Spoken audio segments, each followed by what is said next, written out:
రుణమాఫీ చేయి నేను కూడా అనవచ్చు. మగాడివైతే రైతు భరోసా స్టార్ట్ చేయి, 70 లక్షల రైతుల ఖాతాల్లో డబ్బులే నేను కూడా అడగవచ్చు.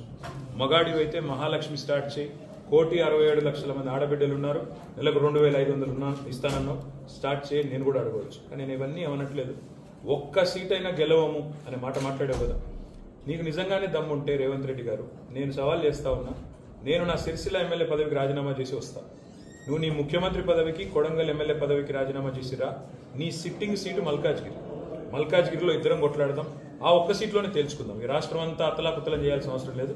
ఆ ఒక్క సీట్లోనే నేను వస్తాను మా పార్టీ తరఫున, నీ తరఫున నువ్వురా, నీ కాంగ్రెస్ పార్టీ తరఫున. అక్కడ తప్పకుండా తేల్చుకుందాం. ఎందుకంటే ఒక్క సీటు గెలవను అని మాట్లాడుతున్నాం. మరి నీ మల్కాజ్గిరి పార్లమెంట్ సీట్లో అసలు ఎన్ని ఎమ్మెల్యేలు గెలిచింది కాంగ్రెస్ పార్టీ? గుండు సున్నా.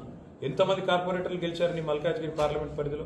కాబట్టి గెలుపు ఓటములు అనే వాటిని పట్టుకొని, దాన్ని ఎక్కువగా ఊహించుకొని, తన శక్తి సామర్థ్యాలు తాను ఎక్కువ ఊహించుకొని ఇవాళ మాట్లాడుతున్న రేవంత్ రెడ్డి గారికి నిజంగానే ధైర్యం ఉంటే, నిజంగానే దమ్ము ఉంటే, తెగువ ఉంటే నువ్వురా, కొడంగల్ ఎమ్మెల్యే పదవికి రాజీనామా చేయి, ముఖ్యమంత్రి పదవికి రాజీనామా చేయి. మన మల్కాజ్గిరిలో నీ పార్టీ అభ్యర్థిగా నువ్వురా, నేను కూడా నా ఎమ్మెల్యే పదవికి రాజీనామా చేసి నేను కూడా వస్తాను. అక్కడే తెలుసుకుంటాను.